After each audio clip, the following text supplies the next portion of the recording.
Salut à tous, c'est Ryzen, bienvenue sur la Marvel JCE TV. Alors bah oui, écoutez déjà, on n'avait pas prévu de déjà avoir suffisamment d'infos pour vous refaire une vidéo. Mais voilà, c'est le cas.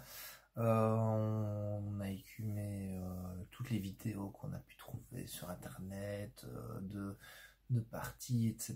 etc.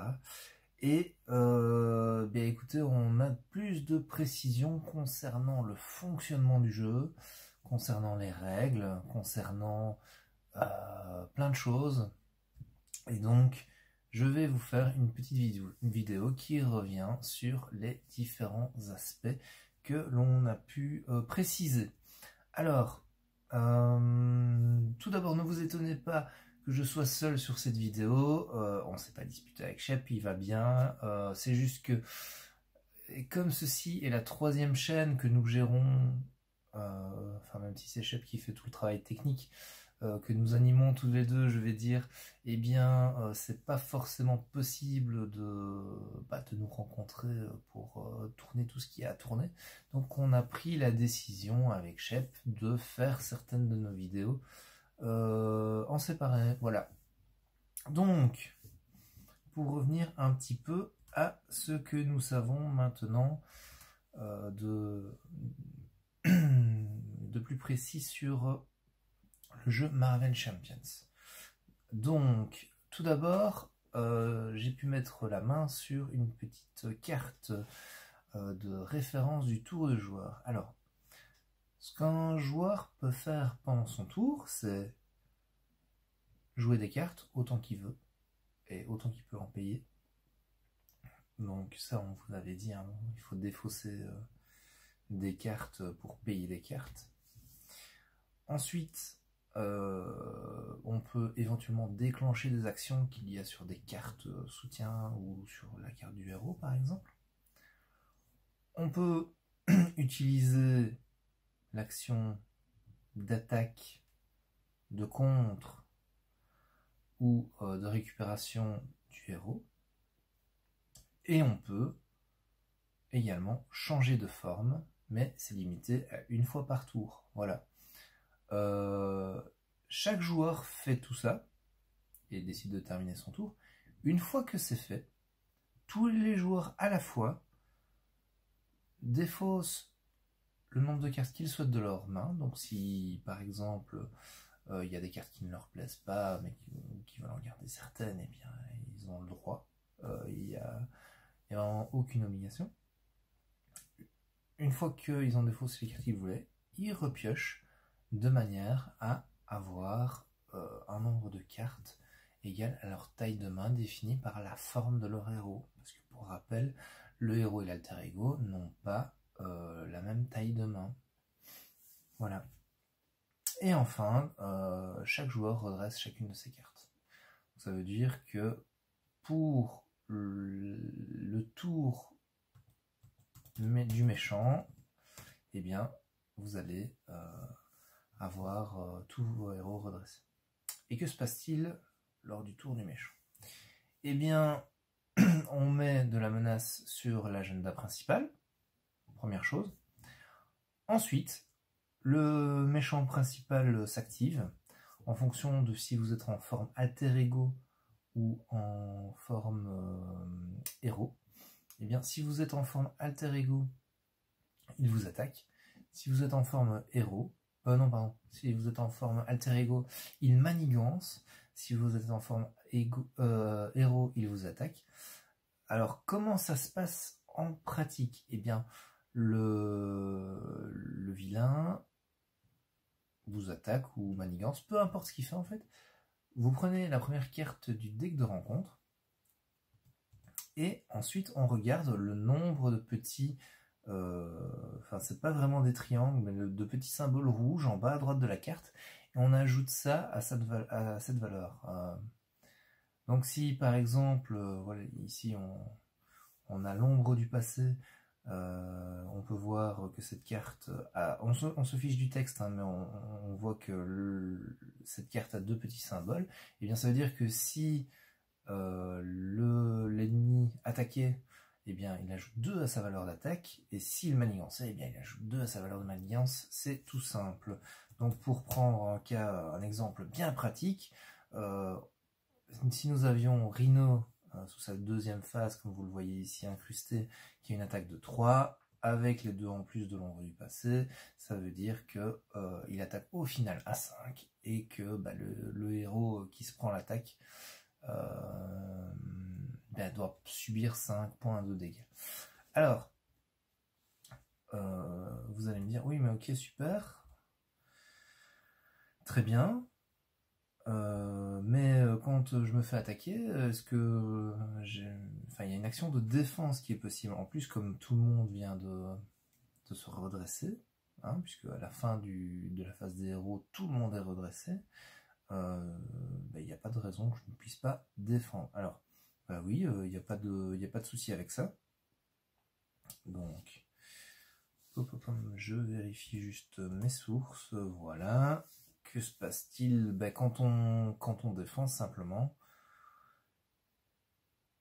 on soustrait la valeur de défense du héros à la valeur d'attaque, et ce sont les dégâts que l'on prend. Donc si par exemple, dans le cas que je viens de décrire, Rhino au final il attaque à 5, si on a Black Panther qui défend à 2, eh bien Black Panther va subir 3 points de dégâts, tout simplement. Par contre, le souci, entre guillemets, c'est que le fait de défendre avec un héros fait qu'il est incliné. Si votre héros est incliné, il ne pourra pas contrer les manigances de l'ennemi lors de votre prochain tour joueur, et il ne pourra pas non plus l'attaquer. Donc voilà pour ce qui est de l'attaque ou de la manigance de l'ennemi. Ensuite, si on retourne sur la petite carte de référence des ennemis, on donne une carte de rencontre à chaque joueur, et chaque joueur révèle et résout sa carte de rencontre dans l'ordre des joueurs. Voilà. Donc généralement ces cartes de rencontre, ce sont des événements négatifs qui vont vous embêter, vous affliger des dégâts, faire avancer l'intrigue principale, ou alors qui vont par exemple aussi booster le méchant du scénario. Et ce tour se termine par passer le jeton premier joueur. Voilà. Donc finalement, c'est assez simple, je trouve, au niveau de la séquence, mais ce qui est pas mal ici, c'est qu'on a vraiment les vraies cartes avec ce résumé. Alors je ne doute pas qu'il y aura des précisions, qu'on a passé à côté de certaines choses, mais voilà, au moins on a une structure de tour qui est claire, on sait quand les héros se redressent, on sait comment l'ennemi attaque et comment il est boosté. Alors un truc que je ne vous ai pas dit, lorsqu'un ennemi attaque, parce que le vilain principal peut attaquer, et il attaque ou manigance contre chaque joueur à son tour, mais il y a également des minions. Des minions, c'est des ennemis mineurs en fait, qui sont révélés par le deck de rencontre. Et ces ennemis, à la différence du grand méchant qui va attaquer chaque personne, ces minions, donc ces ennemis mineurs, vont être engagés contre une personne dédiée. Donc, et ils ne vont attaquer qu'une seule personne à la fois. Ils ne vont pas attaquer tout le monde comme le fait le méchant principal. Voilà. Ce que je voulais dire, c'est que lorsqu'une attaque est résolue, on a des cartes qui, au lieu d'augmenter la valeur pardon, la valeur d'attaque, comme l'exemple que je vous ai donné auparavant, il y a également des cartes. Je vais vous en retrouver une, voilà. Si on prend l'herbe en forme de cœur dans le deck Nemesis Black Panther par exemple, on voit que il y a un petit effet de boost et que bien que l'attaque en elle-même, la valeur d'attaque ne soit pas modifiée, eh bien il y a un boost qui donne un bonus à l'ennemi, et dans ce cas-ci c'est donner le trait robuste à l'ennemi qui attaque, ce qui va être très embêtant par la suite parce que l'ennemi sera plus difficile à tuer. Et donc voilà. Donc j'ai envie de dire,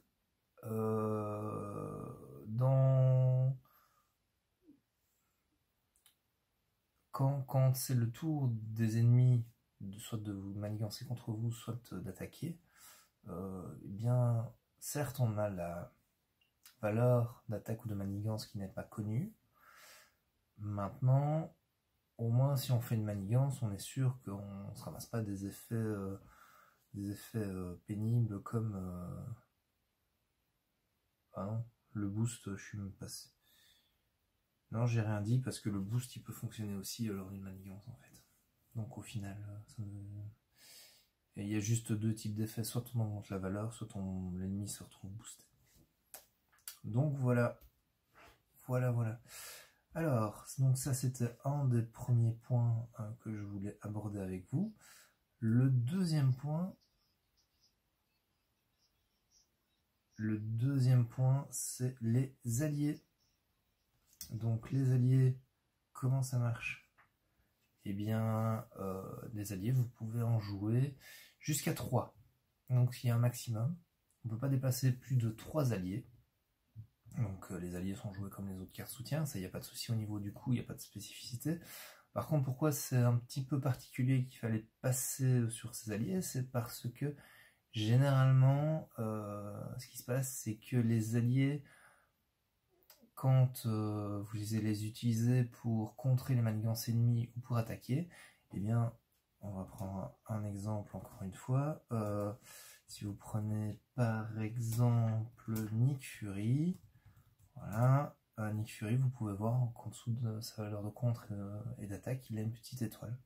Cette petite étoile correspond aux dégâts que Nick Fury doit prendre pour faire soit le contre, soit soit l'attaque. Alors Nick Fury c'est un très mauvais exemple parce qu'il disparaît à la fin du tour, mais prenons Mockingbird. Mockingbird qui, voilà, c'est la même chose, hein. Quand elle attaque ou qu'elle contre les manigances ennemies, elle subit un dégât, donc ça veut dire que vous pouvez utiliser sa capacité de contre ou d'attaque jusqu'à 3 fois avant qu'elle disparaisse de la partie, et c'est quelque chose qui est plutôt, je veux dire, fluff, c'est-à-dire que votre héros principal, c'est Spider-Man, de temps en temps il fait des alliances avec un autre super-héros qui vient donner un coup de main, mais il n'est pas destiné à rester, et votre deck principal reste centré sur votre super-héros. Donc voilà. Donc ça, c'était pour les alliés. Alors ensuite, il y a des particularités. Donc au niveau des statuts, alors il y a des jetons statuts dans ce jeu. Alors les jetons statuts, généralement on les obtient soit c'est un bonus qui vous est donné par vos cartes joueurs, genre par exemple vous devenez robuste, ou l'ennemi est confus, ou l'ennemi est sonné, voilà. Ou alors ce sont des malus qui vous sont attribués par les cartes de rencontre. Par exemple, un ennemi devient robuste, vous êtes confus, vous êtes sonné. Alors qu'est-ce que ça veut dire tout ça? Donc vous avez une petite image ici qui va s'afficher. Hop. Voilà. Donc vous voyez ici en vert, c'est les jetons sonnés. Ça veut simplement dire que quand vous êtes sonné, vous avez du mal à attaquer. Donc pour pouvoir attaquer de nouveau, il faut que vous fassiez l'action d'attaque, sauf que quand vous effectuez cette action d'attaque, vous ne faites que défausser le jeton sonné et l'attaque n'a pas lieu. Mais bon, par contre, la fois suivante où vous voudrez attaquer, vous attaquerez vraiment. Donc voilà ce que veut dire sonner. Confus, c'est la même chose, mais pour le contre. C'est-à-dire que, eh bien, vous pouvez, quand vous êtes confus, vous pouvez attaquer tant que vous voulez, il n'y a pas de problème. Par contre, si vous voulez faire du contre, il faut contrer une fois pour se défausser du jeton statut confus, ce qui ne va avoir, à part défausser le jeton statut, ça n'a aucun effet sur la partie. Je veux dire, la menace reste la même, etc. Mais la fois suivante, vous pourrez vraiment faire le contre comme vous l'auriez fait normalement. Donc confus et sonner, c'est la même chose, sauf que sonner, c'est pour vous empêcher d'attaquer, et confus, c'est pour vous empêcher de contrer les manigances ennemies. Voilà, rien de bien sorcier en fait. Et vous avez l'état robuste. Cet état, c'est simplement un bon pour une attaque, j'ai envie de dire, c'est-à-dire que, ou pour une défense plutôt. C'est-à-dire que le jeton robuste disparaît lorsqu'on subit une attaque. Mais en contrepartie, cette attaque n'inflige aucun dégât. Donc, si vous avez un jeton robuste sur votre super-héros, eh bien, vous pouvez subir une attaque à 17. Ça ne fera aucun effet à part défausser le jeton robustesse. C'est la même chose sur un ennemi. Si vous avez un ennemi qui est robuste, ça ne sert à rien d'utiliser votre carte la plus puissante pour lui mettre 8 points de dégâts, ça ne fera que défausser le jeton robuste. Donc pas d'intérêt à le faire, juste une petite attaque d'allié ou une attaque de base devrait suffire. Voilà. Ça c'était pour les jetons statut. Je regarde si j'oublie des choses. Ah oui, quelque chose qui est intéressant aussi. Donc vous le savez ou peut-être pas. Donc Sheik va vous expliquer dans la partie deck building comment se construit un deck de héros, mais le héros, en plus des cartes qui lui sont assignées, donc chaque héros arrive avec 15 cartes qui viennent obligatoirement dans votre deck, et en plus de ça, il y a ce qu'on appelle le deck Némésis. Alors, qu'est-ce que c'est que ça? Comment ça marche? Etc. etc. Alors, le deck Némésis, c'est pas la même chose que l'obligation qui est liée au héros. Deux choses différentes. L'obligation liée au héros, c'est un événement négatif qui va se mettre dans le deck de rencontre. Et donc, potentiellement, vous pouvez le piocher n'importe quand. D'ailleurs, si c'est quelqu'un d'autre qui pioche votre obligation, il doit vous la donner, et c'est à vous de résoudre les effets de votre obligation. Voilà, on va faire des vidéos où on passera en revue les obligations de chaque héros, donc ne vous inquiétez pas, vous aurez des exemples bientôt sur la chaîne. Ensuite, le deck Némésis, qu'est-ce que c'est? Comment ça marche? Eh bien, chaque héros vient avec sa Némésis, donc ce qui est en quelque sorte un méchant qui est lié à lui. Donc pour Spider-Man par exemple, c'est le vautour, pour She-Hulk c'est Titania, etc., etc. Voilà. Donc c'est une sorte de super méchant qui est lié à votre héros. Donc au début de la partie, la Némésis ainsi que le deck Némésis est hors jeu. Mais il y a un événement, je vous l'ai déjà montré tout à l'heure pour vous donner un exemple sur les attaques. Vous avez l'événement l'ombre du passé qui s'affiche là. Et ça dit, je vais vous le lire en fait, révélez votre deck, votre minion Némésis mis de côté, et mettez-le en jeu, engagé avec vous. Révélez également votre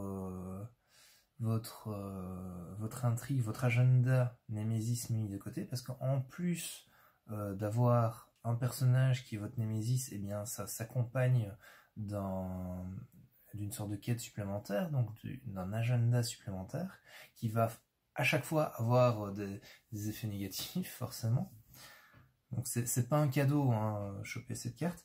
Et ensuite, comme vous pouvez le voir sur la carte, il est dit mélanger le reste du deck Némésis dans le deck de rencontre. Voilà.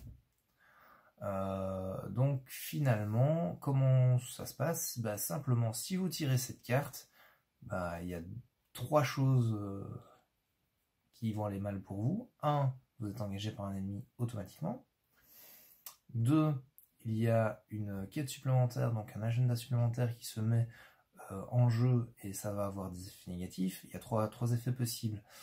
Donc là, idéalement, vous allez avoir les 3 exemples ici au-dessus.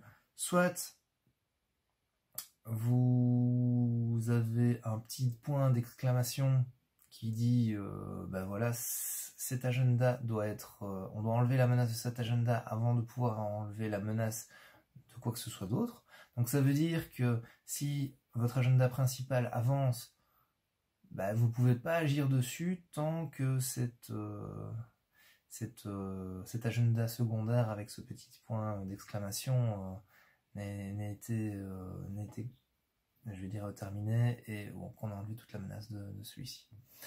Vous avez le deuxième effet qui est un effet d'accélération.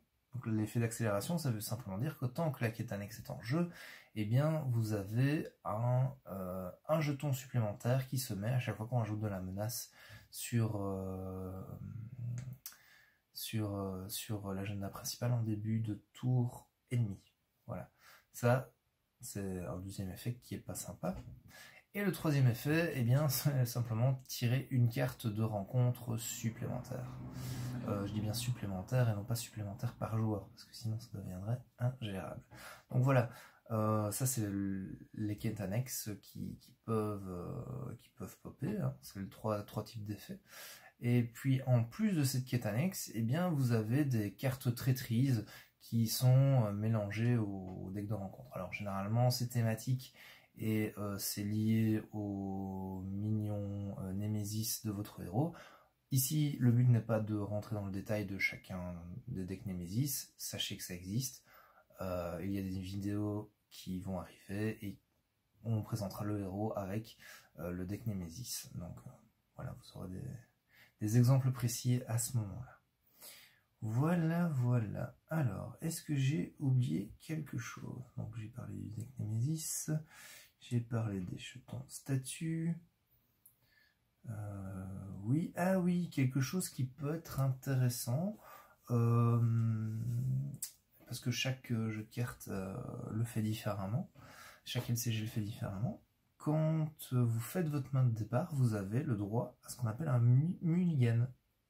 Le mulligan, ça veut dire que au début de la partie, vous avez le droit de changer les cartes que vous avez en main. Et ici, vous pouvez vraiment remplacer les cartes que vous voulez de votre main. Voilà. Donc, s'il y a 2 cartes sur les 6 que vous piochez au départ qui vous conviennent, eh bien, vous gardez ces 2-là. Vous défaussez les 4 cartes supplémentaires. Donc, ce qui est important, c'est que c'est défaussé. Ce n'est pas remélangé dans votre deck. Et ensuite, vous prenez les cartes nécessaires pour avoir une main pleine au départ. Et vos 4 cartes que vous n'avez pas sélectionnées sont bien défaussées. Voilà. Ça, c'est dit. Ensuite, autre point qui peut être intéressant, au niveau de votre forme héros et alter ego, eh bien, il faut juste savoir qu'il y a des actions, des événements qui ne peuvent se jouer que quand vous avez l'une ou l'autre forme. Généralement, c'est bien indiqué sur la carte. C'est écrit action de héros, action de alter ego. Voilà. Je le précise parce que j'ai vu pas mal de vidéos de parties, justement, où lors des premières parties, les joueurs oubliaient. Donc, je pense que ça peut être intéressant de le repréciser. Ensuite, voilà. Évidemment, les conditions de victoire et de défaite. Pour l'instant, en fait, on a vu que 2 scénarios dans les vidéos qui tournent. eh bien, la condition de victoire est la même à chaque fois, tuer le super méchant, et la condition de défaite est la même, soit vos héros sont morts, soit le méchant réussit à réaliser ses plans. Voilà, donc la menace a avancé suffisamment sur l'intrigue que pour, je veux dire, atteindre le seuil maximum. Donc, si vous regardez ici l'intrigue du premier scénario, vous voyez qu'il faut qu'il y ait 7 menaces par joueur sur cette intrigue pour que les joueurs perdent. Voilà. Voilà. Et aussi autre chose qui est, je trouve, intéressant, qui n'est pas forcément clair quand on voit quelques vidéos comme ça de partie, etc. C'est les méchants ont généralement plusieurs formes, donc c'est le cas du Rhino, c'est le cas de Claw, je suppose que ce sera le cas d'Ultron, qui est le 3e scénario qu'on n'a jamais vu, mais voilà.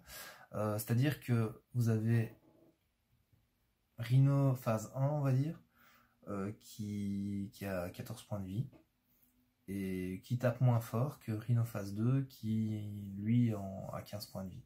Voilà. Donc vous avez cet aspect de le méchant commence à s'énerver, il commence à devenir plus fort, il commence à être mieux préparé, etc. Et ça peut être pas mal. Ça peut être pas mal. J'ai pas vu. Alors le Rhino c'est un exemple très basique parce que à part sa valeur d'attaque, et ses points de vie, il n'y a pas grand chose qui change. Mais voilà, ça peut amener à des choses hyper variées en fonction du méchant contre lequel on va se retrouver.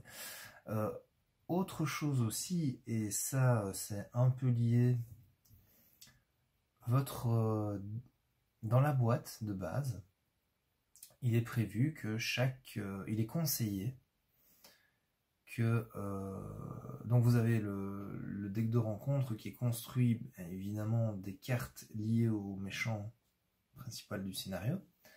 Mais en plus de ça, vous avez une partie modulaire à ce deck de rencontre. C'est-à-dire que dans le corset, dans la boîte de base, si je ne me trompe pas, il y a au moins 5 sets de rencontres supplémentaires donc par rapport à ceux des méchants de scénario. Donc, et ces 5 ces sets de rencontres en fait sont interchangeables. Donc ça veut dire qu'on peut très bien prendre le set qui était prévu, enfin conseillé pour mettre dans le deck Ultron et finalement le mettre dans le deck Rhino. Alors attention, hein, ce que je ne dis pas qu'on a le droit de prendre le deck de rencontre Ultron et qu'on le met dans le scénario 1 avec le deck de rencontre de Rhino. Non, ça n'a pas de sens parce qu'il y a des cartes spécifiques à Ultron, par exemple, qui n'auront pas d'effet. Donc ce que je dis simplement, c'est que vous avez 3 sets de rencontres, un lié à chaque scénario. Donc vous avez le deck Rhino, le deck Claw et le deck Ultron. Voilà, ça c'est la base, le cœur du scénario et le truc qui ne peut pas être changé pour le scénario en tant que tel. Et ensuite, le reste du deck de rencontre. Donc, en complément du deck Rhino, il y a, disons, le deck A qui est conseillé. En complément du deck Claw, il y a le deck B qui est conseillé. Et en complément du deck Ultron, vous avez le deck C qui est conseillé. Eh bien, vous pouvez interchanger, prendre le deck C et le mettre dans le scénario Rhino, prendre le B, le mettre chez Ultron ou chez Rhino. Voilà, c'est modulable, ça va influer votre partie, ça va la rendre plus difficile ou plus facile. Et il y a également 2 sets de rencontres supplémentaires, donc qui ne sont pas prévus à la base, enfin pas prévus, j'aime pas, mais qui ne sont pas conseillés, je vais dire plutôt, pour mettre dans ces 3 scénarios, mais rien ne vous empêche de les prendre et de les tester comme ça. Voilà. Ça c'est la première chose, donc c'est le fait que les decks de rencontre sont modulaires, donc ça, on avait déjà beaucoup de rejouabilité de par le fait que chaque héros peut être joué de 4 manières différentes. Ça, Chef va vous faire une petite vidéo sur le deck building et va vous expliquer ça en détail. Mais en plus de ça, on a maintenant une modularité dans les scénarios et vraiment dans les decks de rencontre. Donc on peut vraiment jouer Déjà quand vous jouez avec une liste de cartes fixe, les deux parties ne se ressemblent pas parce que l'ordre du tirage est différent, etc. Maintenant, en plus de ça, on a de la modularité dans le fait que la liste de cartes peut varier, c'est modulaire. Le deck de rencontre est modulaire. Et donc ça vous offre d'énormes possibilités au niveau de la rejouabilité. Parce que, bon, ok, ce sera Rhino, ok, voilà, il faut toujours le tuer, il faut toujours pas avoir plus de 7 menaces sur son agenda pour ne pas perdre. Mais tout ce qui va se passer, vous allez avoir de la variété. En fait, ça me fait un peu penser, pour ceux qui connaissent, au deck renouveau, le renouveau de la Zélatrice, le renouveau de Nwitch à Arkham. C'est un peu comme si on nous avait mis ces petits modules renouveau, parce que finalement les renouveaux ne changent pas fondamentalement le scénario, ils ne font que ajouter de la variété. Et bien là, la variété, elle est inclue de base, directement dans la boîte de base. Et je trouve ça vraiment très très louable comme intention. Voilà. À noter aussi qu'en plus de cette modularité, donc sur les sets de rencontres qu'on peut mettre dans tel ou tel scénario, il y a également un niveau de difficulté. Donc je vous expliquais, les super vilains, ils ont plusieurs phases. Donc bon, premier scénario, on va se battre contre Rhino phase 1 et puis Rhino phase 2. Et bien il y a également un Rhino phase 3 qui existe. Et si vous voulez un défi plus relevé, et bien plutôt que de prendre les deux premiers, vous prenez Rhino phase 2, Rhino phase 3. Et donc il sera plus fort, il aura plus de points de vie, et donc ça sera plus compliqué. Voilà. Donc je trouve ce jeu riche, adaptable, et en fait plus j'avance dans la découverte de ce qui est prévu, plus je me dis que on a pris ce qui était chouette dans les autres jeux, et puis on a essayé d'enlever la lourdeur, mais en même temps on a essayé de garder la complexité, enfin pas la complexité, la profondeur et la rejouabilité du jeu. Voilà. Je pense en avoir terminé. Je vérifie pour être sûr. Voilà le deck de rencontre, tout ça, les alliés, j'en ai parlé. Ouais. Il y a juste encore quelques précisions. Voilà, on s'est un peu déchiré avec Chad dans notre vidéo de présentation, on vous a parlé de ressources biologiques ou des trucs comme ça. Non, il y a juste 4 types de ressources. Il y a les ressources physiques, d'accord? Donc les ressources, c'est les petites icônes en bas à gauche de la carte qui vous disent combien, enfin qui vous disent le type de ressources que c'est, et le nombre d'icônes vous dit combien la carte vaut si vous la défaussez pour payer pour une autre carte. Alors on a les petits points, c'est les énergies physiques. On a les petits éclairs, c'est de l'énergie en fait. C'est de ressources énergie, pardon. Et ensuite vous avez le petit symbole bizarre, vous allez le voir à l'écran, ça ce sont des ressources mentales. Et enfin la dernière variété, c'est les ressources libres, donc c'est la petite étoile verte, et ce type de ressource peut compter pour n'importe quelle autre ressource. Voilà, c'est à votre meilleure convenance, à votre choix. Voilà, donc ça, avec Shep on s'est déchiré, on vous a parlé de 2 types de ressources qui n'existent pas, donc soyons bien clairs, ressources physiques, ressources mentales, ressources d'énergie et ressources libres. Enfin, il y a, pour revenir un petit peu sur le texte des cartes et quand peut-on utiliser les différentes capacités des cartes qui sont en jeu. Alors, on a le mot-clé action. Action, ça veut dire que vous pouvez l'utiliser n'importe quand pendant le tour d'un joueur, mais pas évidemment pendant qu'une autre action est en train de se résoudre. C'est à prendre comme action lors d'un tour d'un joueur. Voilà. Donc ce n'est pas pendant le tour ennemi, ce n'est pas pendant le tour d'un autre joueur, c'est pendant votre tour que vous avez le droit de déclencher les actions qui sont définies sur la carte devant vous. Voilà. Premier type. Deuxième type, vous avez les interruptions. Alors les interruptions, c'est quelque chose qui se passe avant que quelque chose d'autre se passe. Donc, pareil, je vais vous donner un exemple parce que sinon ça va pas être clair. Vous avez une carte qui vous dit interruption, si vous devriez vous prendre des dégâts, annulez-les. Voilà. Donc le cas de figure, c'est que normalement, vous devriez vous prendre des dégâts,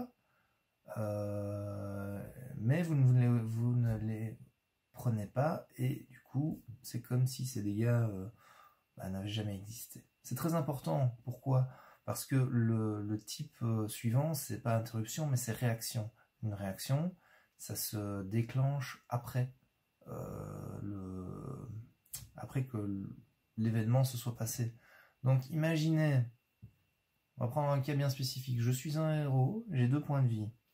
J'ai une carte, interruption, prévenez de dégâts.